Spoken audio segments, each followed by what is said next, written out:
the Word of God drove out the heathens and dispels evil, and as Christ drives back the evil and darkness, so too will the white man, once he begins to obey the Word of God, drive the heathen from his midst. Until then we will suffer. So then, let us make a decision to suffer no more and begin to fight.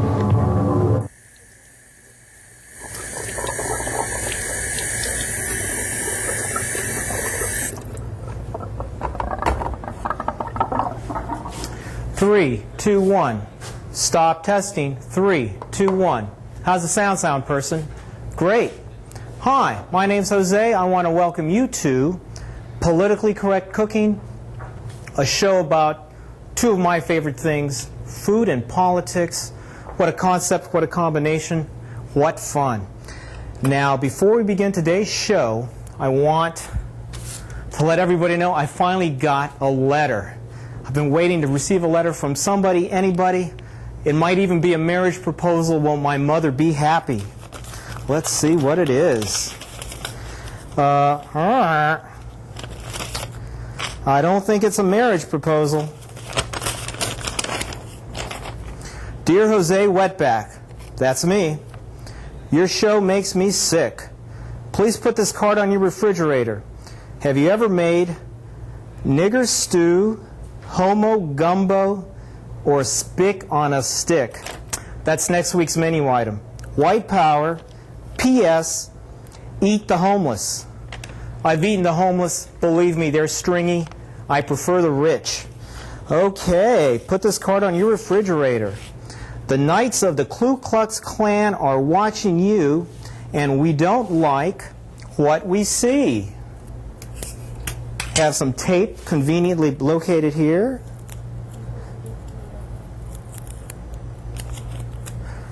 Okay.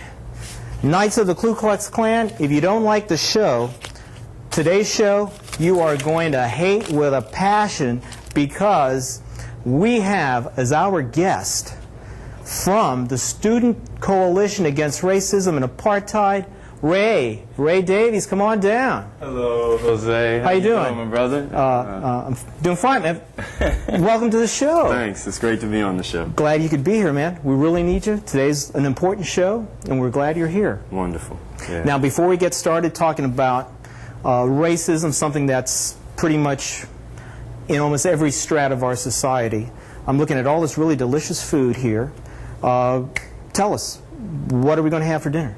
Okay, we're going to work on a tofu salad here. It's going to be a stir fry, and I hope that everybody would be able to enjoy it. I think it'll be good. People can add a little bit or subtract a little bit, but we're going to give them a basic recipe. Okay, well, tell us what we got to do. All right, well, we'll start off. We're going to make the sauce for the salad, so I'm going to go ahead and start on that. That's basically a cup of soy sauce and some honey, and then we'll add a little curry and lemon pepper and peanuts. Okay, and what would you want me to be doing here?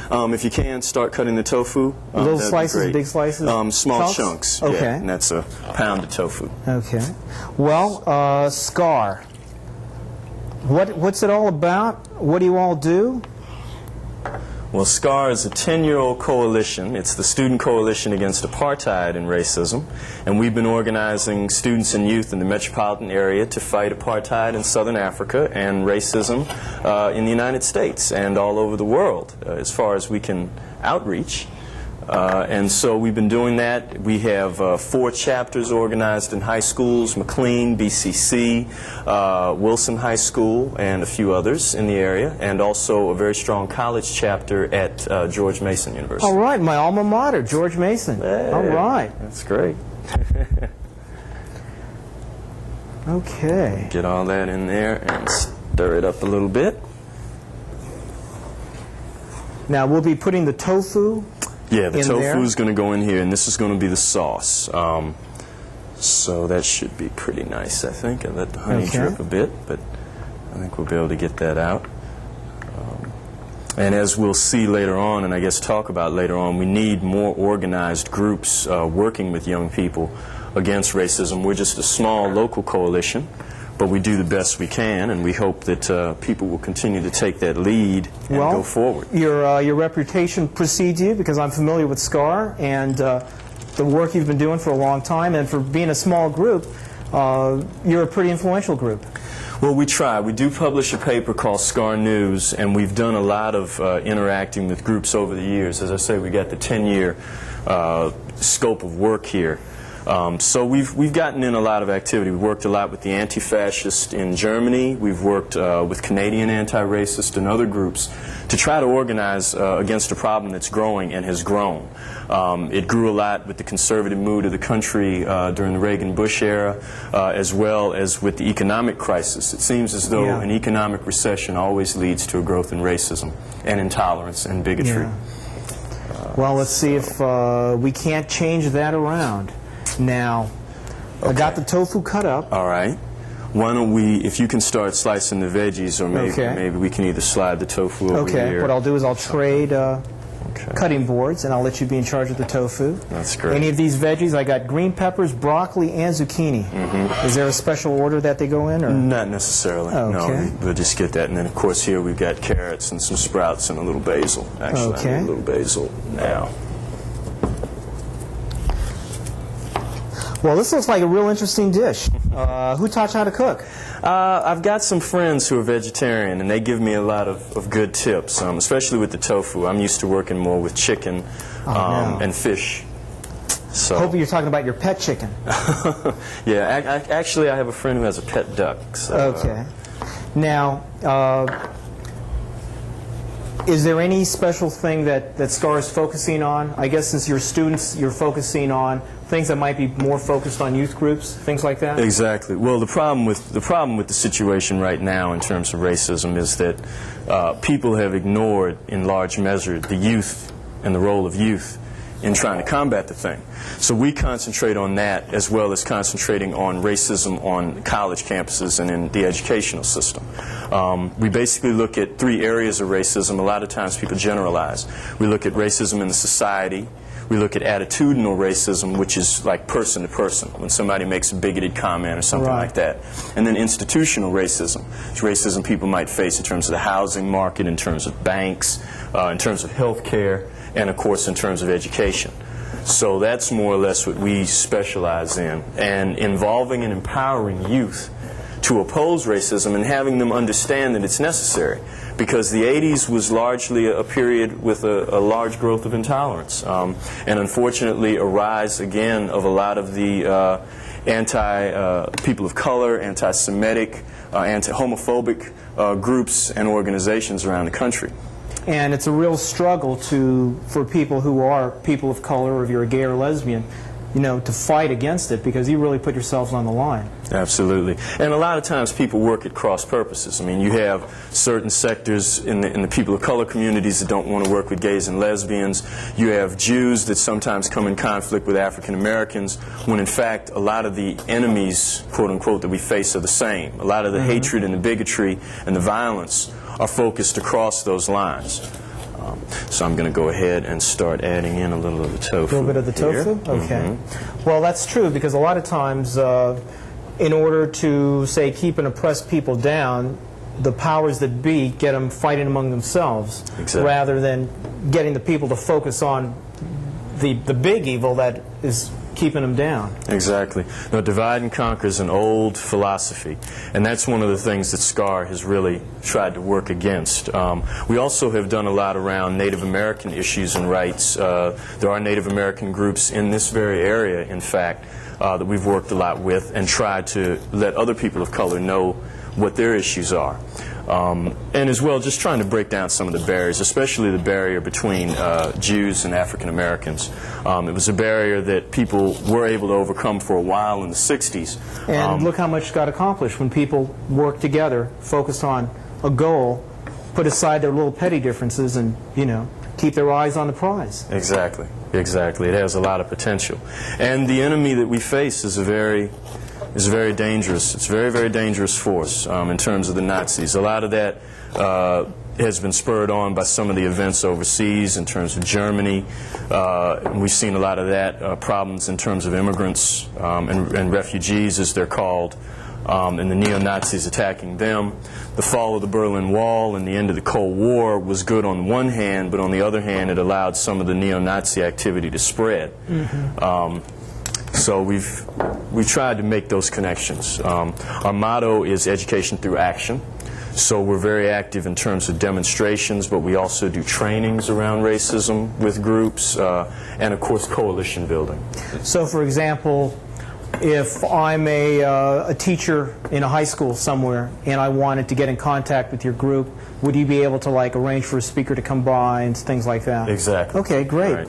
I know we'll be having your address on throughout, sometime in the show. Folks out there, make sure you write it down, because SCAR, wealth of information, plus a wealth of cooking talent. Well, we try. Okay. So I was just going to add that one of the things, obviously we can arrange speakers and that type of thing, but we really want to try to work with people starting and building their own organizations. So we're encouraging more building of chapters of SCAR, especially among high school and even younger youth, as well as we're trying to get people to organize activities. Concerts, music type things are always great. Because that's what young people are into. Yeah. So the whole thing of these boring rallies and some of the old tactics that we brought out of the 60s and 70s and into the 80s, we're trying to add some 90s pizzazz to it. Yeah. Because I know if I'm a kid, I can't sit through 2 hours of preaching. But, you throw up a couple of groups, dance a little, a couple of speakers in between the groups with a little quick message, I'll come out. Much more amenable to listening than just having to sit through 2 hours of preaching. So that's right. That's a good point. That's right. Let that get a little hot. As you said, that thing is very hot, so I'm going to add a little bit more olive oil, just a tad. Okay. Whatever you think. You're the chef here. That's where we'll put the salad. But again, the empowerment piece is a big piece. So many times the problems with young people right now in this country is that they feel ignored and they feel as though their views aren't being heard. So the generation gap has grown, I think, to any point, if not larger than during the 1960s. And that's a real big bridge, just getting through to some of the young people. And we know the problems they face. The educational problem, but of course the violence, proliferation of drugs is incredible. So in order to reach them, to be able to show them a different direction, you've got to be able to get on their level and let them know that they can have involvement. I know, like when I was going to school, the biggest problem you might have is somebody might bring a knife, and that happened like maybe once in a semester. Now, the statistics are thousands of children take guns to school every day for protection. A lot of kids, a lot of really talented kids, quit school because they're afraid of getting beaten up, the violence in school, things like that. Does SCAR try to address anything like that, or just what do they try to do with like real live school situations where situations like that occur? Well, we do indirectly. First of all, of course, we're pushing them to build organizations. So you hope that if people are organizing collectively for a good cause, that some of the peer pressure to steer them in the wrong direction will in fact start to steer them in a positive direction if they're in an organization. The other thing is that we try to encourage them to be involved in progressive societal change for the better. So we're finding youth are interested in environmental issues, and that connects with racism as well. We're finding they're interested in homeless issues, in terms of AIDS and health care. So getting them to feel that they can be a part of changing the society for the better, because the 80s was very disempowering. It's very disempowering for a lot of people. Unless you were one of those select few upper types that upper echelon made lots of money. Yeah, you got it. Well, I think we're just about ready here. I got my veggies cut. Okay. Do they look okay? Do you want to slice them smaller, or how are they? That looks fine. Okay. Why don't we just go ahead? We put that. I think let me get this. We'll change cutting boards again, and. Okay. Thank you very much. I guess I'm going to do a mix. I guess I'll just sort of toss these in. Whoa. And what I'm going to do is I'm going to help you stir over here. That's great. Keep this going. That's great. This smells delicious. The peanuts really give it a nice flavor. It's a nice touch. I think so. Of course, you can do sesame seeds or sunflower seeds, and I almost did sunflower, but I thought the peanuts would be. Peanuts are a nice touch. I don't think we've had any peanuts on our show before. So now what we're doing, we're just putting the salad in, and it's with the olive oil, and then really the sauce is just about ready. So all we'll have to do is pour that over top of the salad once it's gone in a little bit, and we're all set.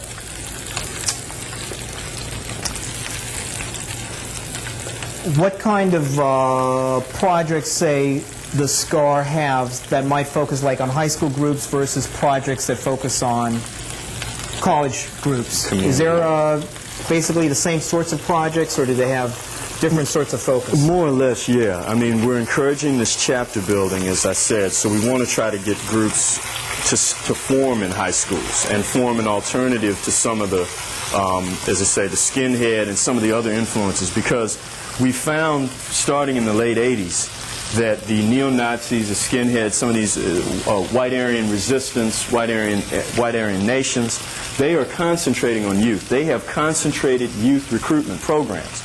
And it's frustrating to see that happening on the right wing, and then on the so-called left progressive wing, there's been very little emphasis on, we got to do something for young people. Right. Or it's been very much lip service. So we're saying to them, hey, do it. The youth is the future. If you don't have the youth, you're not going to have it tomorrow. Yeah, absolutely. So we're saying to them, do it. Do it yourself and make yourself heard. So that's a big piece. But the trainings we do, we show videos and other types of activities. And we also can help a lot with speakers. We know different people in this area that deal with progressive issues. So it's not as though we consider ourselves the absolute authority, but in fact we'll seek out to bring others in. Well, speaking of videos and speaking of speakers, we have a video of a speaker here we want to run for all our highly esteemed viewers out there. So while this video is running, we're going to be over here smelling this fine food, maybe sampling a little bit of it, and we'll talk to all of you real soon. Don't go away. Okay. To say just a couple of words about the legacy of one Dr. Martin Luther King Jr. and a little bit about the work we do. And I was trying to think of what to concentrate on as I came up here. There's just a couple things I thought about Dr. King. We've been fed a very, very short shrift of what Dr. King was really all about. We told he was about nonviolence. We told after a while that the times passed him by, that he wasn't there, wasn't down with what was happening. That's not true at all. Let me just say this. There's a lot of people misunderstand what nonviolence is all about. Okay? Main thing to understand, when he was talking about being against violence, he was talking about this whole society being against violence. He was talking about this whole nation turning against violence. See, it wasn't just about, oh, let the racists and let the Nazis and let other people smack us around, throw us over lunch counters, and we don't do nothing about it. It was about trying to teach them and teach the children that we got to go in a different direction. So what I want to say, what I want to emphasize is that in terms of Dr. King's death, once he started speaking out as he did in 1967, the Riverside Church in New York, and said nonviolence has to extend to stopping the Vietnam War. Once he took the struggle and moved it outside of the national boundaries, moved it outside of Birmingham and Georgia and Chicago and New York and the other places, and moved it to an international front, moved it to an anti-war front, that's when they iced him.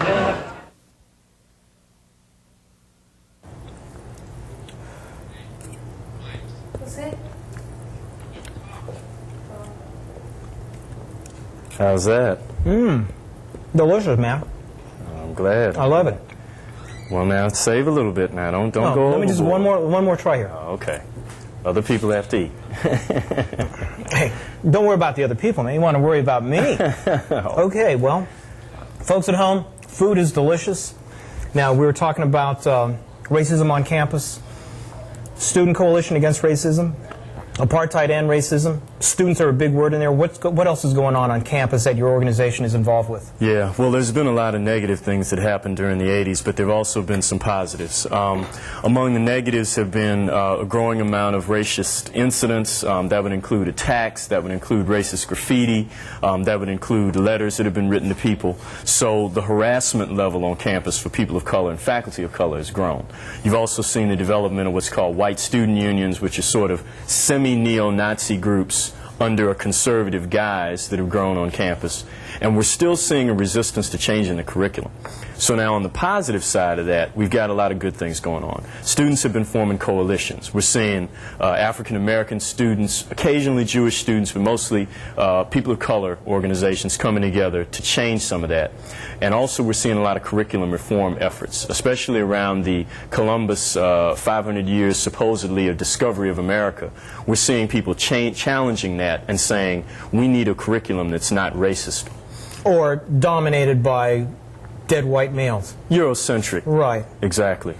Because it seemed to me that, like, for example, Columbus couldn't discover America if there was already people living here. Exactly. Exactly. So those are some of the positive responses that we're seeing. But right now, and there's other areas. I mean, there's the tracking system that's hurting students of color even before they get onto a college campus, that's tracking them into lower level courses, what's called developmental courses. The SAT, the standardized exams that are brought before people go onto campus, a lot of those exams are biased toward a European-centered point of view. So trying to change that so that you have a greater equity and a greater chance for access to the college campus is real important. Okay.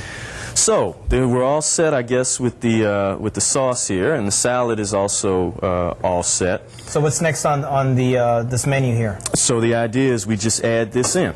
Okay. Well, I'm going to let you be in charge of that. All right. So I'll go ahead and add that. And again, this is the tofu that's been simmered with the soy sauce, some honey, some peanuts, some curry. We're going to add that on top of our veggies here. Okay. And then we just mix this up, or? Right. I'll mix that up a little bit, and I'm going to move it back over the heat so it'll all... Well, I'm going to get a little bit of these crumbs here before I take this to the back. Now, right now, millions of viewers coast to coast watching the show. What can an individual do to stop racism? Okay. And while you're telling that to the viewers, I'm going to get this in the back and wash it for you. Great. Well, the main thing is we have to deal with the racism that each and every one of us has within ourselves. We have to take it upon ourselves that we're going to deal with our own racism, our own sexism, our own hang-ups, and not try to perpetrate those on the people in society. That's where we run into the problem. If you've got your own personal feelings, that's fine. But when you perpetrate those against other people in society and infringe upon their human and civil rights, that's where you run into a problem. Also, if you see or are part of any way, any type of racial incident, any bigotry or harassment, you got to report it. You got to talk to somebody, either a local hotline or an organization like ours or the Center for Democratic Renewal. If you're in North Carolina, North Carolinians Against Racist and Religious Violence. So we got to report incidents so the perpetrators can be prosecuted. Those are among the things. And of course, organization. People have got to organize themselves against these racist groups, because fear is a big factor on how they grow. They live on the fear of somebody taking your job, the fear of somebody taking away an opportunity. And that's not what we're talking about. We're talking about expanding opportunities for everybody. So people have to organize. Truer words have never been said. Well, it smells delicious. I'm starving. Okay. What do we get to do here? Let's get it on. All we have to do is just, flip this off, I think, yeah. And we'll just add a little bit of this in here for you. I hope I get a good mix of the sauce and the salad. Whoa. How's that? That's fine. Let me get a plate for you. Okay. We have to save some of this for the crew, because the crew gets upset if we say all those nice things about food and then they show up and there isn't any left. It's not there. No, you're right. Okay. Ba-boom.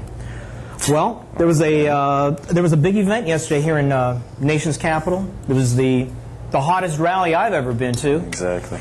One of the main goals, 30th anniversary of the MLK March. Right. A big watershed event in American history.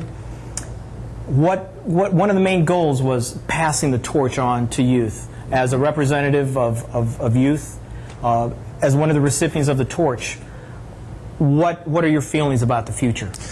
Well, there's a twofold thing. Of course, the youth have to be receptive to take their position and take that role. And that's what we've always tried to do. Promoting positive social change by the youth. Seize the time is an expression, and get out there and do something about changing the society. On the other hand, there was a lot of lip service about oh, we're going to pass the torch in the established organizations and working with youth groups. But what we need is to see some seriousness in that.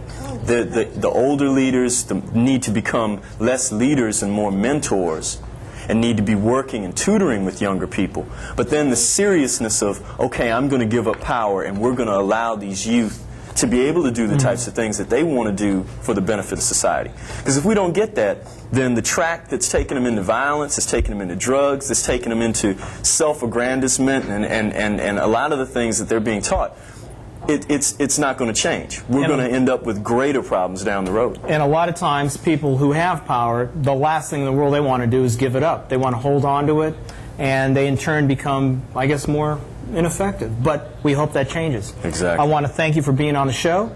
It was... We're going to try this? Try this again. Hey, all right. there you go. You got it the during jab? the video. Okay, man. Thanks a lot. An important show, a really good show. We're glad you were here. Honored. I want you to try some of this. I'm going to give it a shot. Folks at home, this is very good. Bon appetit. I love the broccoli. And the rest is very good, too. All right. Came out Cheers. Okay. Cheers, Jose. Okay. Thank you. Thank you for being on the show, and good luck. Bye-bye, folks. We'll see you next week with another great guest, another great menu idea, and another inch on my waist. Bye-bye. Thanks so much.